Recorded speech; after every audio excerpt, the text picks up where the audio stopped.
Assalamualaikum warahmatullahi wabarakatuh. Alhamdulillahirabbil alamin. Alhamdulillahilladzi an'ama 'alaina bi ni'matil imani wal islam. Asyhadu an la ilaha illallah wahdahu la syarikalah wa asyhadu anna Muhammadan 'abduhu wa rasuluhu alladzi la nabiyya ba'dah. Allahumma shalli wa sallim wa barik ala nabiyyina Muhammadin bin Abdillah wa ala alihi wa sahbihi wa man tabi'ahum bi ihsanin ila yaumil qiyamah. Amma ba'd. Bapak Ibu jemaah yang semoga dimuliakan Allah, semoga di malam yang ke-25 ini Allah Subhanahu wa taala menggolongkan kita termasuk orang-orang yang bertakwa, dan semoga dari semua rangkaian ibadah, dari salatnya, puasanya, tilawahnya, sedekahnya, dan seluruh amal saleh yang kita kerjakan sampai dengan malam yang ke-25 di bulan Ramadan ini, semoga seluruhnya diterima oleh Allah, dan segala kekurangan, kelalaian, kekhilafan kita di dalamnya semoga mendapatkan maaf dan ampunan dari Allah Subhanahu wa taala. Amin ya rabbal alamin. Bapak Ibu yang dimuliakan Allah, tahukah kita sebagaimana perbuatan dosa atau maksiat yang kata sebagian di dalam perkara dosa dan maksiat itu katanya ada nikmat. Dan ternyata kenikmatan itu biasanya didapatkan hanya ketika dia melampiaskan perbuatan nafsunya sesuai dengan keinginan harapan nafsunya, yang ternyata kalau itu tidak ketahuan akan membuatnya semakin untuk meningkatkan perbuatan dosanya kembali. Seperti misalkan ada orang yang berbohong, ketika tidak ketahuan maka baginya bohong itu nikmat. Ketika selingkuh tidak ketahuan maka bagi yang selingkuh itu nikmat. Ketika berzina tidak ketahuan maka bagi pelaku zina itu nikmat. Tapi ketahuilah kenikmatan-kenikmatan ini hanya bisa dirasakan oleh orang yang tidak punya iman. Karena orang yang punya iman pasti akan merasa risih, pasti akan merasa tidak tenang, akan merasa gelisah. Karena dosa itu, salah satu ciri perbuatan dosa adalah membuat hati itu gelisah. Maka ketika seseorang berbuat dosa, lalu dia mendapat nikmat dari perbuatan dosa itu dan tidak ada penyesalan dari perbuatan dosanya, maka kata para ulama ini ciri hatinya sudah mati, atau dia imannya tidak ada di dalam hatinya. Nauzubillah, summa nauzubillah. Maka kalau kita ingin mengukur iman itu masih ada di dalam hati kita atau tidak, maka lihat ketika berbuat dosa apakah ada rasa penyesalan. Karena dengan rasa penyesalan itu merupakan ciri iman ada dalam hati kita yang akan mendorong kita untuk kembali kepada Allah. Tapi ketika sudah hilang rasa penyesalan itu, maka nauzubillah, tidak ada dorongan dalam hatinya untuk bertobat kepada Allah Subhanahu wa taala. Maka kalau dalam perbuatan dosa dan maksiat itu ada kenikmatan, maka sudah tentu dalam ketaatan dan amal soleh pun pasti ada kenikmatan yang jauh lebih besar daripada perbuatan dosa. Makanya Abdullah bin Wahab pernah mengatakan, kata beliau, seluruh nikmat dunia itu cuma satu saja. Tsumma tazulu, kemudian bakal pergi, illal ibadah, kecuali ibadah. Ibadah itu punya 3 kenikmatan, kata Abdullah bin Wahab rahimahullahu ta'ala. Yang pertama, nikmat ketika dikerjakan. Yang kedua, nikmat saat terkenang pelaksanaannya. Yang ketiga, nikmat saat mendapatkan balasannya. Rasulullah SAW yang menjadi saksi atas nikmat dalam ibadah tersebut, Nabi tumpahkan kenikmatan itu di dalam sholatnya. Sampai Nabi memilih istirahat itu bukan pada saat tidur, bukan saat bersama pasangannya, bukan saat bersama sahabatnya, akan tetapi nikmat bagi Nabi adalah ketika saat berdiri dalam sholatnya. Dan itu Nabi perintahkan. Nabi mengajak kepada Bilal bin Rabah, ya Bilal, qum arihna bis sholat. Wahai Bilal, bangunlah, mari kita istirahat dengan sholat. Maka Hudzaifah al-Yamani menjadi saksi bagaimana Nabi ketika sholat malam dalam satu rakaatnya bisa 5 juz lamanya, Pak. Bacaannya bisa 5 juz. Bahkan Utsman bin Affan ketika tiba bulan Ramadan, dalam riwayat dikatakan Utsman bin Affan bisa sampai khatam 30 juz dalam satu rakaat.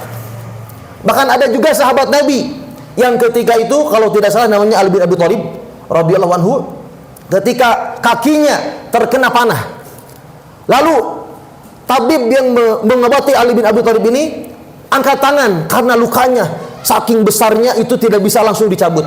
Maka Ali bin Abi Thalib minta kepada tabib, minta kepada orang yang mengobatinya ini untuk mencabut panah yang menembus betisnya itu ketika sholat.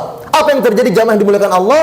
Nikmat dalam sholat menghilangkan sakit yang ada di kakinya. Allahu Akbar.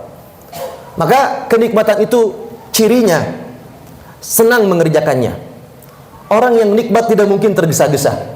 Betul Bapak Ibu? Seperti kita menikmati makanan, gak mungkin tergesa-gesa gitu ya, tapi akan dinikmati. Kita akan senang memakannya, menyantapnya. Bahkan orang yang nikmat itu Bapak Ibu dimuliakan Allah, sebelum tiba waktu ibadah, sebelum tiba waktu untuk dia menyembah Allah Subhanahu wa taala, waktu salat, maka sebelumnya sudah dia persiapkan waktunya. Sebelumnya sudah disiapkan pakaiannya. Ini menunjukkan bahwa dia senang mengerjakan ibadah. Bukankah ketika kita bertemu dengan orang yang kita cintai, sebelumnya kita sudah persiapan? Maka demikianlah yang dilakukan oleh Rasulullah SAW. Sebelum waktu sholat itu beliau sangat senang sekali menyambut waktu sholat.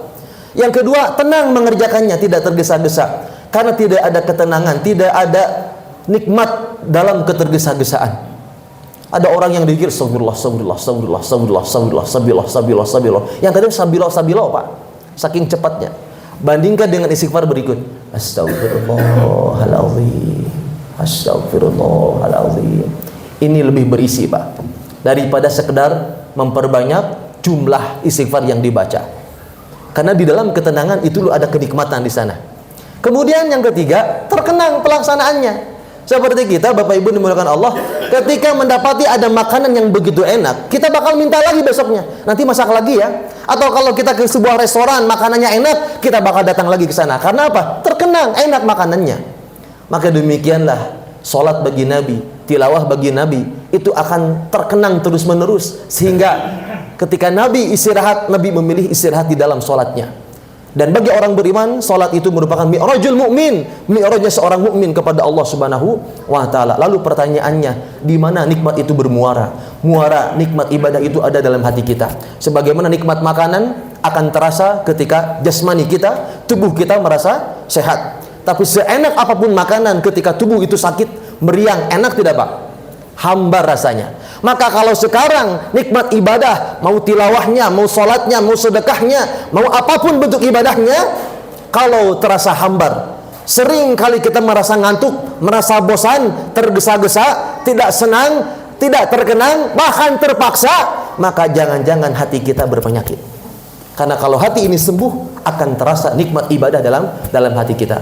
Oleh karena itu obatnya bagaimana? Obatnya adalah obati dulu hati kita dengan cara bertaubat kepada Allah Subhanahu wa taala. Sungguh kata para ulama, tidak ada musibah yang paling besar daripada musibah ketika Allah memalingkan seorang hamba dari ketaatan, atau Allah menghilangkan nikmat dari seorang hamba, sehingga ketika hilang nikmat dalam ibadah, dia akan mencari nikmat di luar ibadah. Gus Baha pernah mengatakan begini, ini sebagai penutup ceramah kita pada malam hari ini.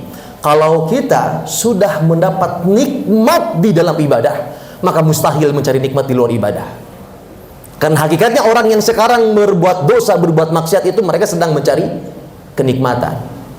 Namun sayang, kenikmatannya itu akan berujung pada kebinasaan kalau tidak bertobat. Oleh karena itu, carilah nikmat dalam ibadah.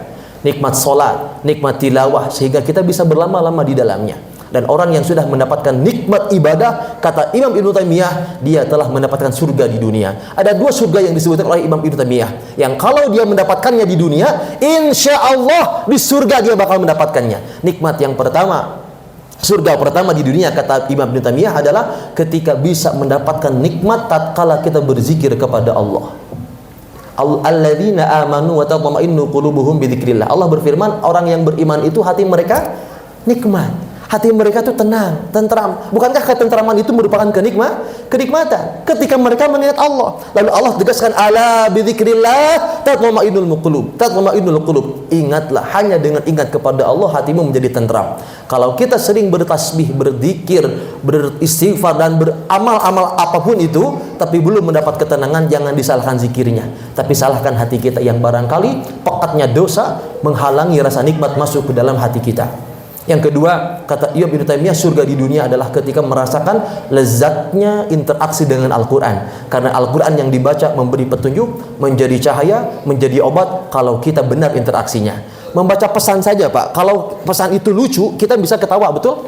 Kalau pesan itu sedih, kita bisa ikut sedih. Tapi kenapa kalau baca Quran 1 halaman, 2 halaman, nguap gini, ay, gitu. Betul? 1 hari 1 juz katanya Pak. Tapi baru 2 lembar, 3 lembar sudah ditengok halaman terakhir, bolak-balik aja terus. kayaknya nggak betah gitu. Masya Allah. Tapi kalau kita baca berita itu anteng Pak, subhanallah. Makanya kenapa kalau misalkan pesan WA aja ada rasanya, kenapa pesan Al-Quran kok nggak ada rasanya?